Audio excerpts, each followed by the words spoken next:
I am obsessed with this jumper. I got it from somewhere like Shein, one of them online stores, and it's from the men's section, and I was like, yes, yes, and yes. Welcome back. I'm going to talk to you today about my autism finally. It feels weird saying my autism. I don't know how to say it. My autistic brain, I say quite a lot. I kind of disassociate myself from things. I was talking to somebody on the phone, a professional, and then she was asking me questions, and I was like, the humans, they're a bit... I think she thought I was weird. What do you mean the humans? You mean you're a human too, right? And I'm like, yeah, the humans, they are. I feel like I disassociate myself a lot from things, and I actually have disassociated myself from even the title of autistic, but let's talk about it anyway. Let's dive into it. So today's title is being diagnosed as autistic. So I guess, like, hopefully you're going to come to some type of understanding of what autism is, or at least what my type of autism is. And if you are autistic and you've come across my video, then hopefully you're going to feel a little bit like nice and, you know, like a bit of a community, because I don't know if that's something that I would feel. I think that's something I would feel, especially if they inspired me. I hope I can inspire you, because that's great, isn't it? But if they inspire me, then I love it. I did do my makeup a bit different today. I don't know if you can tell. I'm going to start doing like filming stuff in my life, and I'm gonna like do like a get ready with me, and I'm gonna put it on YouTube. I've named it at the moment. My channel's called, the new channel, says, yeah, I like you ready, but you don't really know. So all the planes, they cross over my house. So either they're going to Heathrow or they're coming here to, what's that airport called? City Airport. And so then I always have to like just like sit here and pause, and sometimes I don't even hear the plane, and when I'm editing back I'm like, I could just hear the plane.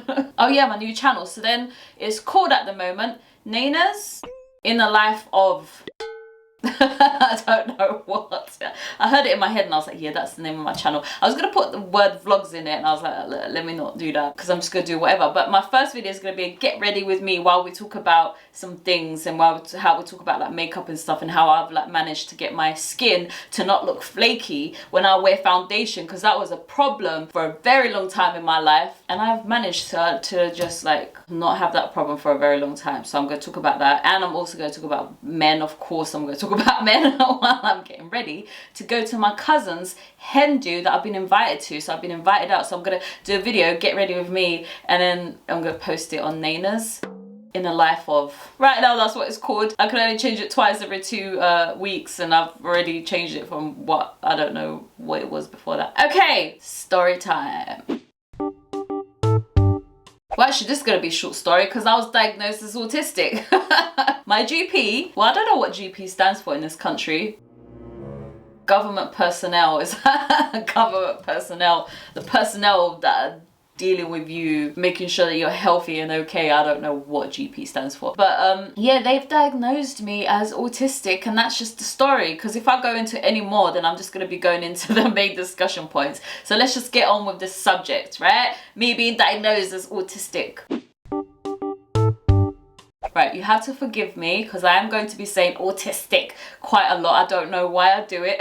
I don't want to like be offensive. To be honest, yeah, I think that autistic people don't really get offended. Especially by other autistic people, because we're like, yeah, she's weird. We understand.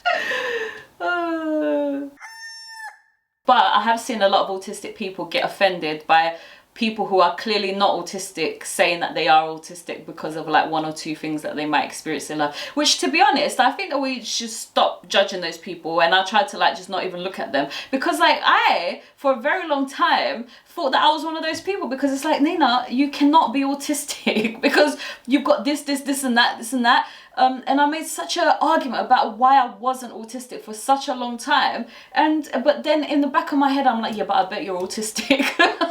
And I felt like an intruder in those people's disability, because I was like, I'm clearly not disabled. And yes, people around me would call me all sorts of weird things, which basically equal to me being disabled, but I could never begin to see myself as disabled, because I was fully functioning adult, fully able to survive in the world, fully, because you know, you get like people who have severe autism, and I was clearly nowhere near the severity of autism. So I felt like a little bit of a cheat to kind of say, yeah, I think you're autistic. And so then I did feel like one of those people who was just calling themselves autistic. So I actually didn't call myself autistic. It was just something private that I had between me and my own brain that I never said to anybody. But then obviously things happened and here I am today. Let's talk about that. So in my childhood, basically, again, I apologize for all of the words that I'm going to use, but I've got to use them the way that I see them, right? So in my childhood, I was weird. I didn't like to play with nobody. I was a loner and I liked it that way. I didn't want people to play with me. And if they were around me, I had to tell them what we were doing and how we were doing it. Yes, I was obsessed with like playing with particular toys and I didn't want and wasn't interested in any other toys. I used to talk out loud to myself all the time and I still have not got rid of that behavior. What else? I was very sensitive to things. I didn't like nobody touching me. So basically, my mum had to fill out a questionnaire about my childhood and it was just all there. Everything was like, yes, she's autistic. And to be honest, even now, I'm a little bit frustrated at the system of like being diagnosed as autistic because there's nothing in any reports that I got that says, Nayna, you do this, this, this, and this is what makes you autistic. No, they kept that to themselves. They just made my mum ask her a bunch of questions, but they're not telling you what exactly is it. I have to go and do my own research about that and I can't be bothered. but it's just like, oh, that's different from other children. Yes, other children wanted to play with other kids and because you wanted to be a loner, Nayna, that must mean that you're autistic because that you're different from the other kids. So all of these things that I was different obviously was kind of clear. But again, there's no report saying, you know, autistic people like to play alone. Autistic, well, not from the report that they've given me. Obviously, it's all over the internet, but not from the report that they've given me. Like, this is why you're autistic, Nayna. That was not included in my report that they've given me. I think it was just very obvious that I was the different one in my family. And yes, we call it the ugly duckling. That ended up being the swan and it didn't belong with the ducks.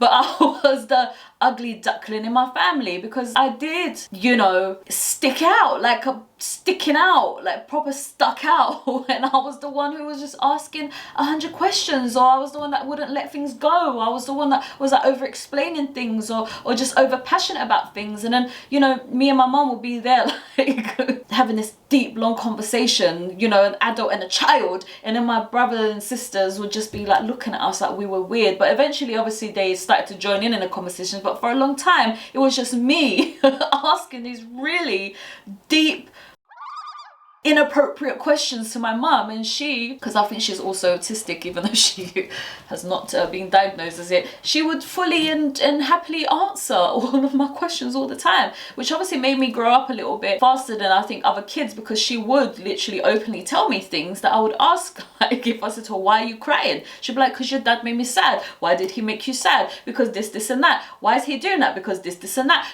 Like, and my questions would never stop of the why, and this made me the different child. And until I understood something, I wanted to understand it, and if it didn't make sense to me, I wouldn't just stop. I would be like, well, that doesn't make sense, so what else am I missing here? And I remember obviously the big main thing that changed the course of my life was just when I asked my mom, why are they showing kids on the TV who don't have homes and stuff? Why do they not have homes? And then she explained to me that there's poverty, and even though we lived in poverty, we didn't live in that type of poverty where they didn't even have a house and they didn't even have water, because we had the water in a tap, and you know, we had like lunch, breakfast and dinner. We didn't have nothing else, and we didn't have presents, but we had food and we had a home and we had hot water. So we lived in a type of poverty, but nowhere near those types of poverty. So I was saying to her, why is that happening? And then she said, because that's just the way the world is. And I said, okay, well, we've got to change the world. And she said, well, you can't change the world. And I didn't understand why you can't change the world. It needs changing.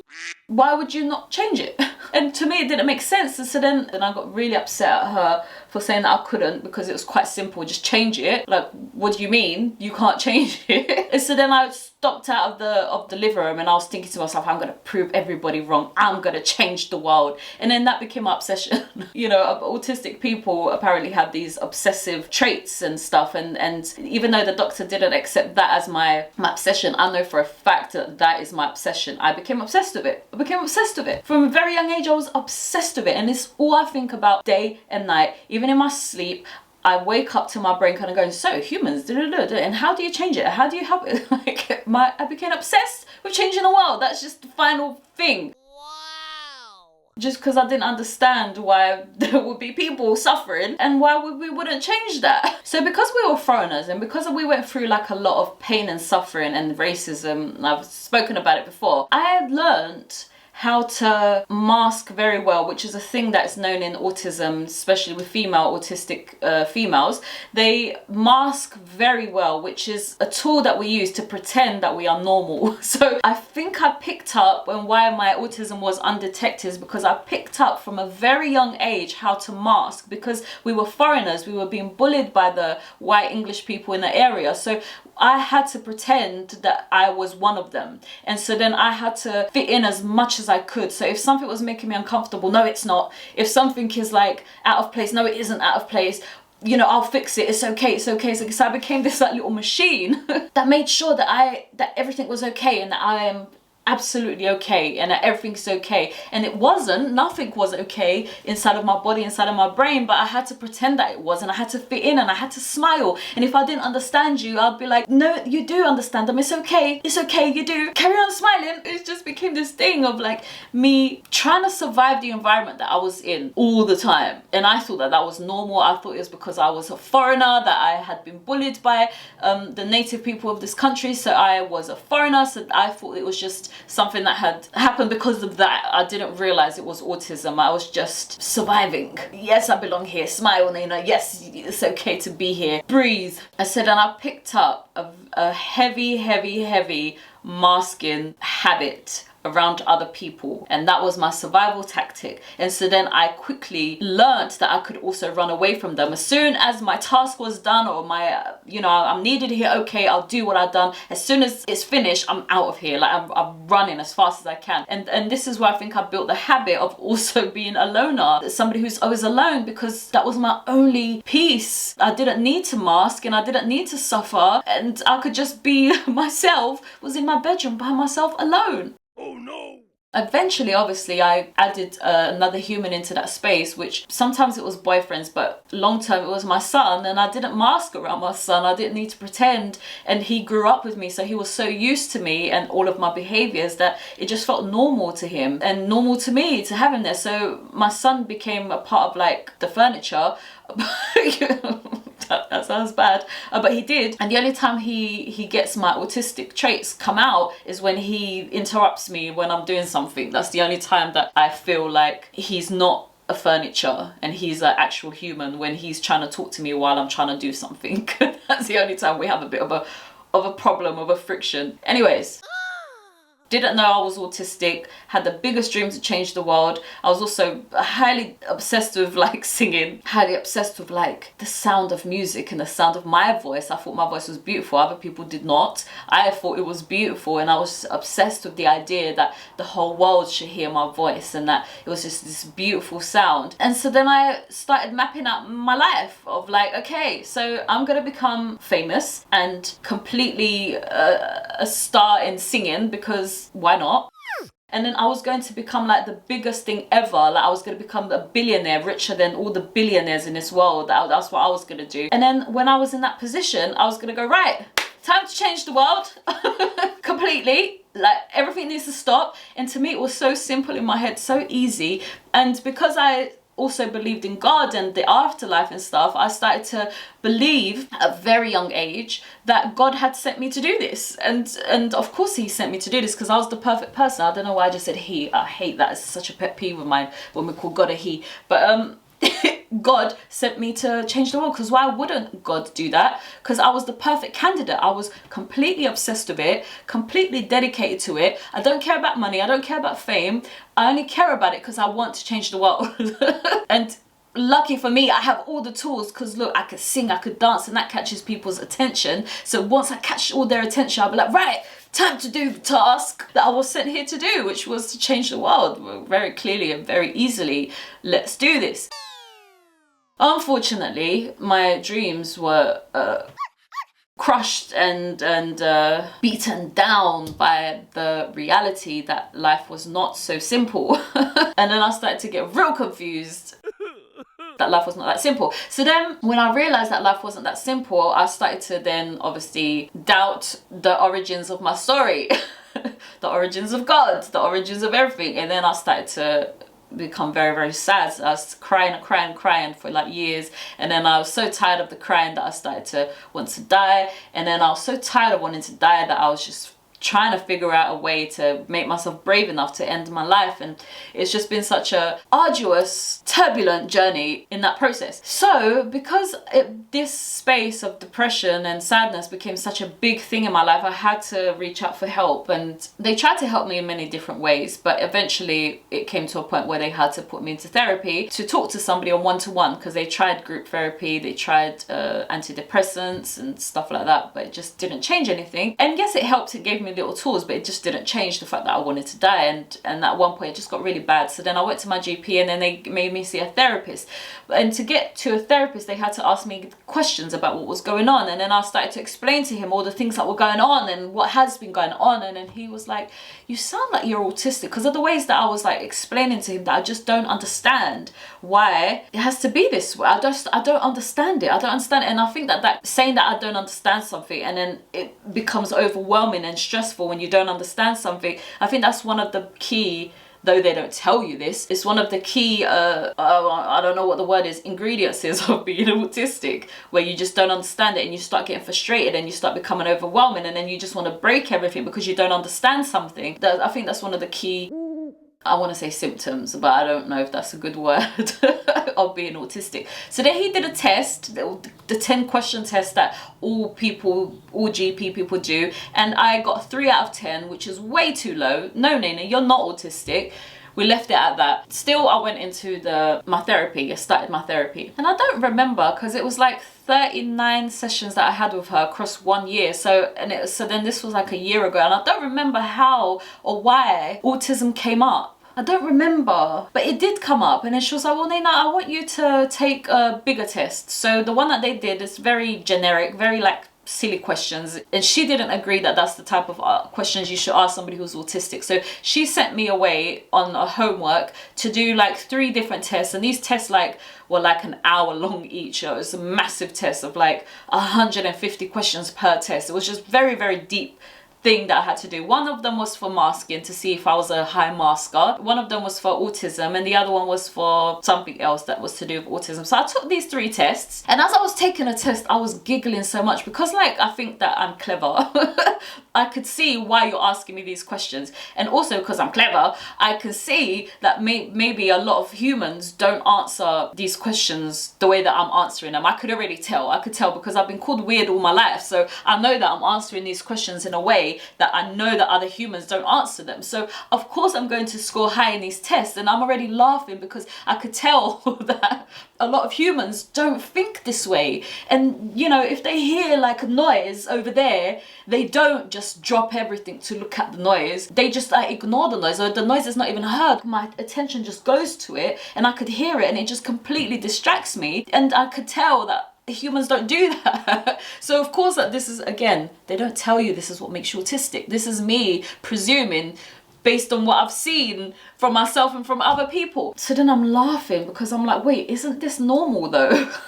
Doesn't everybody, you know, feel passionate about things when they talk about them? Doesn't everybody feel euphoric about things that they love? Like, and all these things was like a bit of an eye-opener, because I did learn things that I wasn't aware of before, of like why I'm different from other people.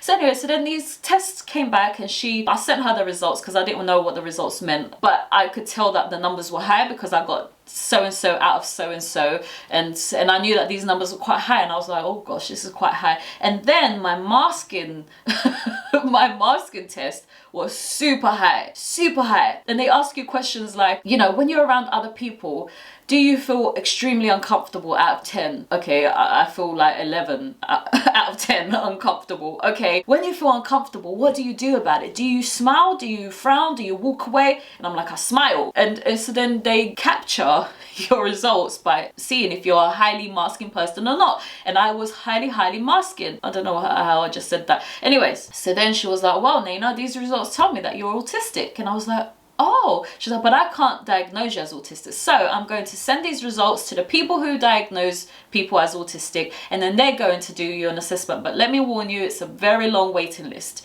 It's like 9 months, 10 months. And I was like, oh, okay, that is long. So then I just put it out of my brain. But she didn't put it out of my brain because she kept bringing it up every week. Every time I saw her, she'll bring it up. So how are you coping today? And then I don't know.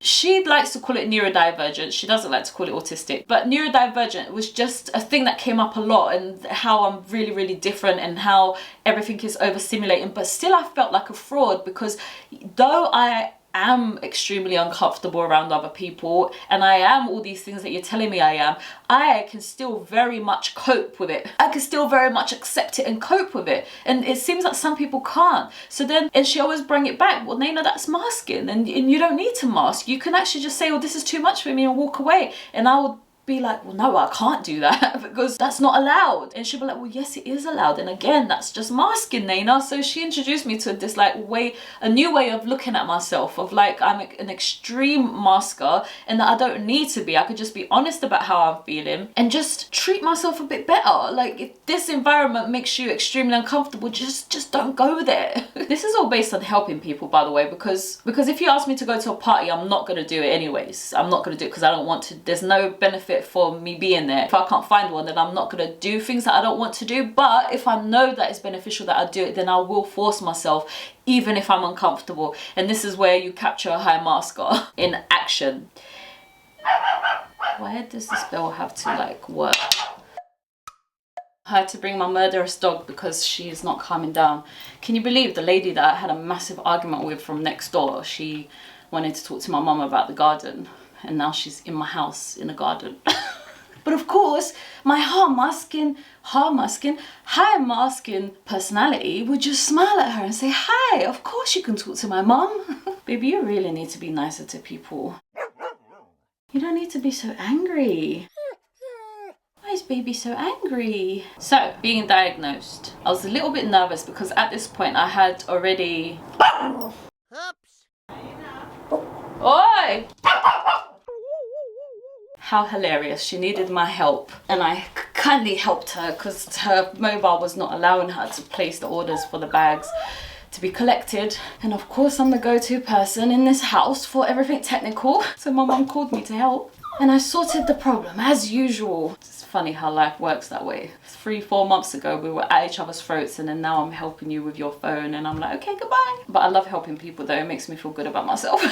Especially with technology stuff, because I just seem to be like a technology whisperer, a computer whisperer. Anyways, right baby, I need you to go and find somewhere to be. So as I was saying, I was a bit nervous because I had attached myself so much with the idea that I was autistic. I wanted to have a reason as to why I'm like this. So if they were now going to tell me that I wasn't autistic, it would just be like, oh my gosh. And I did speak to my therapist about this, and she was just saying, well, Nayna, even if they tell you you're not, you yourself should just self-diagnose because you're clearly neurodivergent. So if for some reason they say you're not autistic, I don't think you should listen to them. I think you should carry on as if you are neurodivergent, because it has really helped you to understand yourself. And I was like, that seems just wrong. So then I was a bit nervous. Sparkle!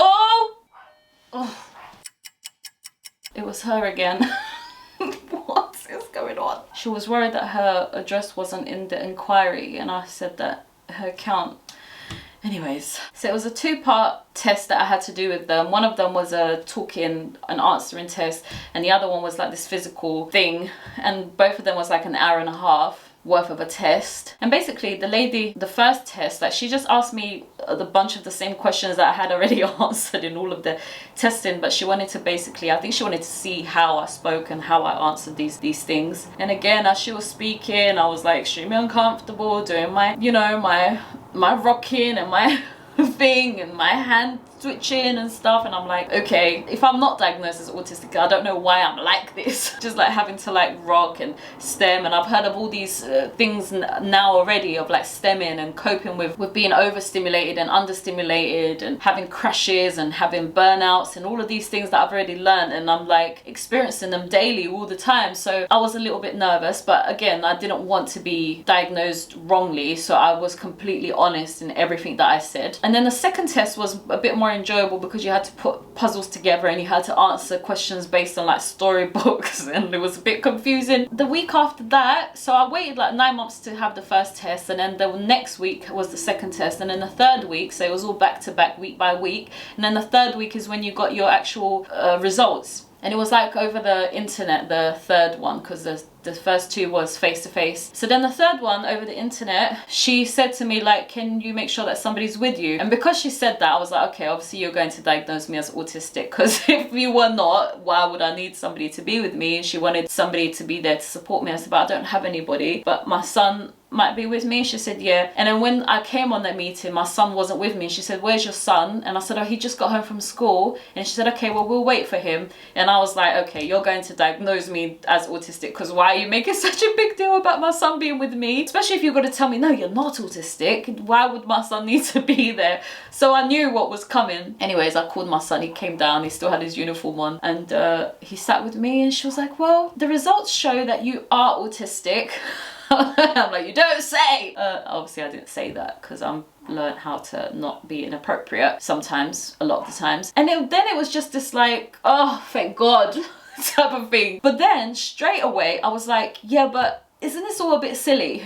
Isn't this all a bit stupid? Like, you're calling me autistic because of all these things. So then I completely rejected it. I was like, well, you're calling me autistic. Yes, we've got this thing called autism, and there's people who are actually like really severely autistic, and I feel still a little bit like stupid to say that I'm autistic. When I say stupid, I mean like I'm being inappropriate by saying that I am autistic because of the severity that autism can have on other people. So I completely rejected it after I got diagnosed. I was like, okay, I've got my letter now. It says that I'm autistic, but now I just don't even think it's real. Oh no. But a few weeks passed with this diagnosis, and I spoke to my therapist, and obviously she wasn't surprised, and she was like, oh, how do you feel? And I spoke to her about how I felt, and she was talking me through it. And I think that after a few weeks have passed, I started to just like see the symptoms again of like how I behave and how I feel. And now, because of this, which my therapist really wanted me to have, is that if I have this letter, then I have a right to ask for adjustments. And this is what she wanted me to have, like, so then I'm not forced to get this job with this person, and I'm not forced to do things that normal humans will find easy to do, and that I have now something to support me that says that I don't need to suffer and you can't force me to suffer. And because of this type of mentality that she had, I started to see my suffering very clearly. And I'm like, yeah, I do really suffer. And I suffer because I wasn't accepting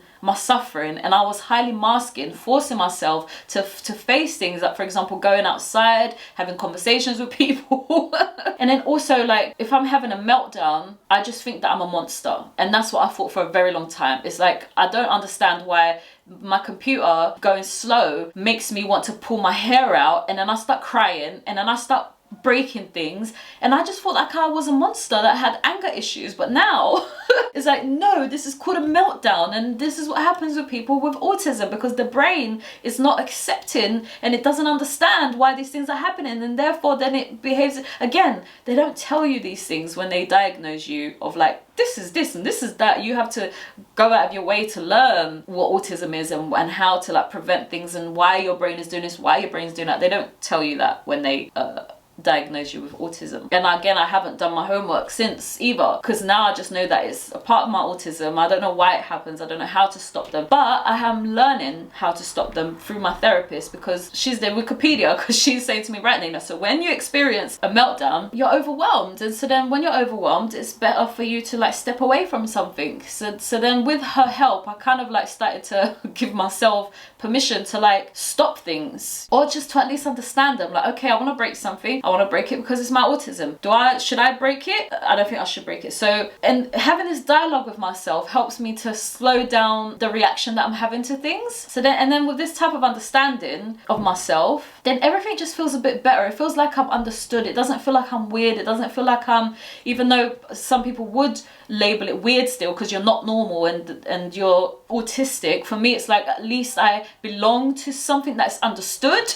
Even if it isn't normal, it's still understood as autism. So now because I have a title, then I'm not confused. And I think that the confusion also just adds to the meltdown of like not understanding why and what's happening. But because I understand, then it's not a full meltdown the way that it used to be before, where I was literally having a real hard time for about 2 years. My meltdowns was becoming quite bad, and now I haven't had a meltdown like that for like such a long time, because I'm literally learning, like, if the computer is slow, I'm going to walk away from the computer. I'm not going to sit here and demand that the computer do what I want it to do. I'm going to walk away, because this is not going to end well for me or the computer. And I think that maybe this is why I tend to be single for a very long time, because maths is like, and I don't mean maths, I just mean like equations of life don't add up for me, and if they don't add up, I get confused. So like, I can be super honest, and if you say to me, Nayna, you cheating on me, and if I'm cheating on you, I'll be like, yes, you caught me. You know, I'm so super honest, and when somebody else is not honest, it doesn't make sense in my brain, because I don't understand why you would lie. I don't understand why I would lie, and I can't be bothered to like decipher that either, but I just don't understand why people lie. So if I find them lying, like even like the small little thing, even if it was a mistake, like, oh, I didn't have breakfast this morning, and then later on we talked to your mum and your mum was like, oh yeah, because like I made you breakfast this morning, and I'll be like, you said you didn't have breakfast, and then he'll be like, oh, I forgot, and then I'll be confused, like, why would you forget that? You're a liar. And then he'll be like, no, I just forgot. And it will be so confusing to me. So even little things like that, it will cause a problem in my relationships where I couldn't understand them and I couldn't be comfortable with them, because I didn't know what their choices were, what they were doing. Especially with bigger things like, oh, where you could tell that they lied on purpose. Like, oh, I went out with my friend. Oh, no, I didn't go out with my friend. No, but I did go. And it was like, oh, I'm confused, because now you're lying and I don't understand why you're lying. Like, just say what happened. And these little things, so then I find it very hard to like connect with people. And even like their little facial expressions, like if they look somewhere while they're talking to me and they're not looking at me, then I'll start calculating why they're doing that. And then if my calculations lead to like that they are not what they say they are, then I disconnect straight away. So I find it really hard to allow the connection to take place between me and other humans based on these little things that they do, because I'm so observant on these little things that they do, which I thought would make me non-autistic, because apparently some autistic people can't decipher what people are doing, whereas me, I became so highly obsessed with people's reactions that I can see little things that mean the world. And so then these things like just stand in the way between me developing any type of relationship between me and people. Let's finish this with saying, like, what is autism?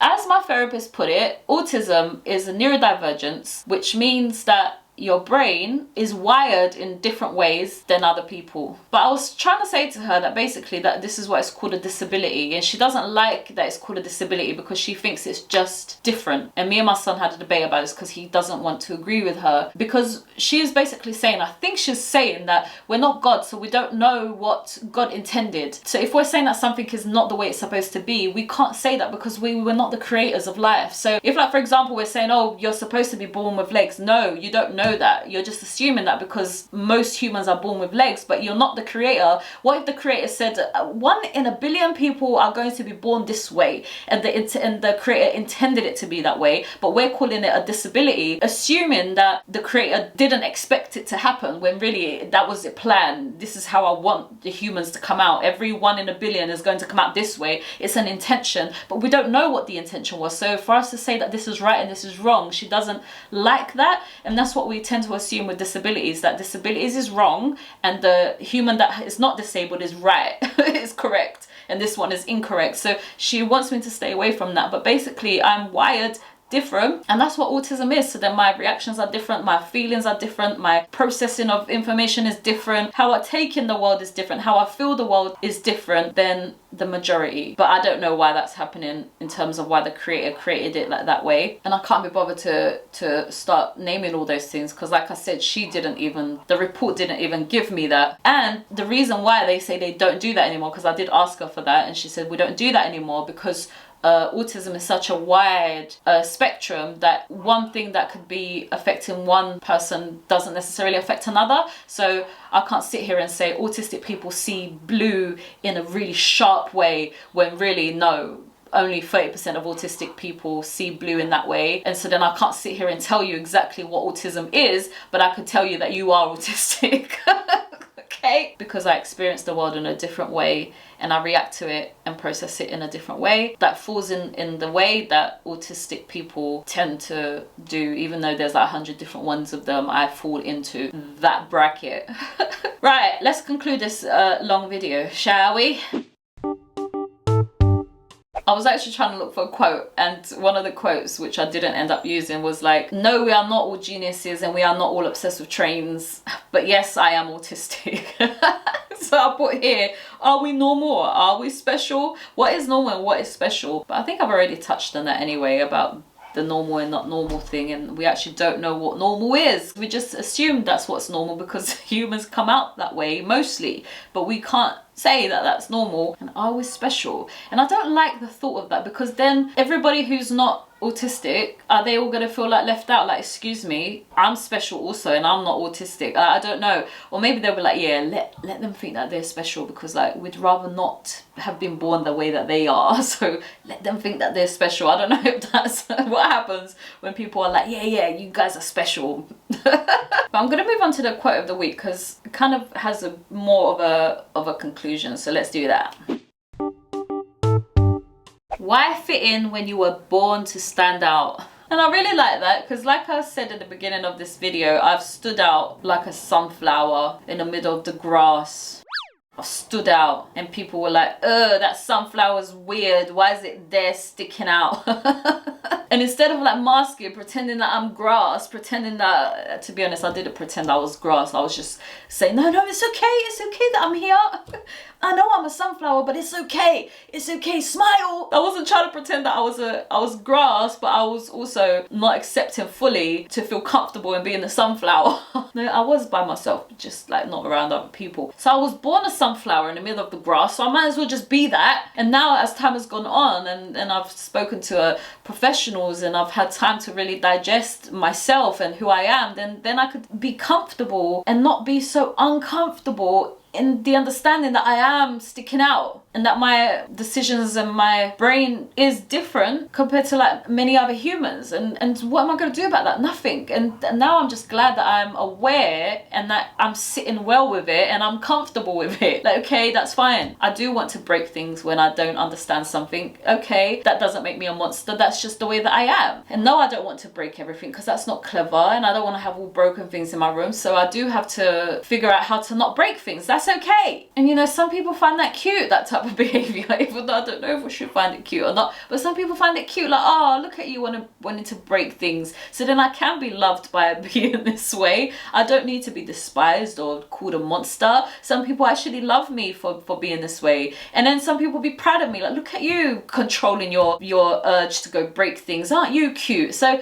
you know, we have so much love to go around, and I could just be loved the way that I am, just the way that I am. So then it got me thinking this quote that, and this is the part where it's more of a conclusion, where because I'm born this way, and yes, I've had to suffer to come to an understanding of myself, and I still have to suffer with my experience of the world, but I'm an example, and I'm okay to be this example of stepping out of the norm and being fine doing it and being okay and surviving. And me, technically, I am forced to be this way, but maybe then that gives other people inspiration to step out of the norm, to do something that you're not supposed to do, or to do something that you think you're not supposed to do, and then but you want to do it. And look, Nayna is doing it and she's being forced to do it, and I'm having a choice to do it. So if she's brave enough to like stand this difference and live with being different, then surely I can do it. Maybe then me being the way that I am, I'm giving people confidence to be different if they want to be, and then they feel comforted by the fact that they have somebody to stand with, because Nayna's already doing it and she's already different. So if I wanted to be different, I could stand with her and I'm not going to be alone, because obviously autistic people don't have the option. You have somebody to stand with if you want to be different, and you're not going to be alone. So I think that that's a positive thing of how to look at it, and that's what this quote gives me. Okay, let's move on.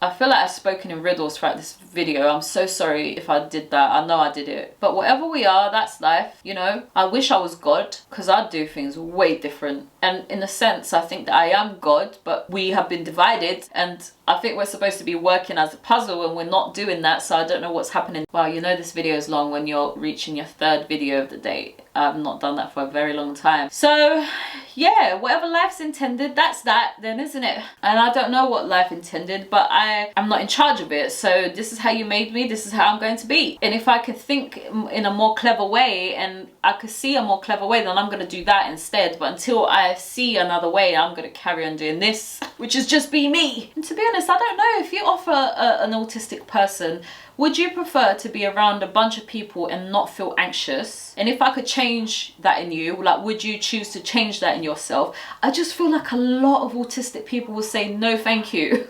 I don't want you to change that because I like being alone. And I don't want to all of a sudden not want to be alone. So I just feel like if you offer them to change, I don't think a lot of them will change. But yes, like certain things like my digestiveness and how I digest food is a little bit stressful. Yes, maybe I could change that. Yeah, I prefer not to have that problem. Or like the anxiety I have to feel with like having to have conversations with people that I don't know and I don't understand. Like, would I rather not feel those feelings? Like, yeah, but I'd be scared to take them away, because then are you taking a part of me that makes who I am away, and I don't know if I want to undo myself that way. So I don't know if I would agree for you to change those things. But to be honest, I would prefer to not like have meltdowns. Even though look at me now, I've not had a meltdown for months now, I don't think. No, to be honest, my meltdowns have been like so much more calmer. Even though I have had them, I've not had them like as severe as they used to be. So look at me being able to control myself and learning about myself and controlling my brain and stuff. So do I need to change it? If I see somebody else having a meltdown, even if they're not autistic, I've got so many tools to like help them, because it's like, okay, this is what that person needs based on like the things that I've learned about myself. And maybe that is why I get on with kids a lot, because I've learned all these tricks about how to control myself. And maybe kids have a lot of these issues with all of their hormones growing, spreading across their body. Right. I don't know what I just did there. I don't know what I just shared with you. I'm not sure if I made much sense at all, but that's my story. I'm going to go away for a little while. I don't know when I'll be back, but have a nice life and I will hopefully see you around. Yeah? Okay, goodbye.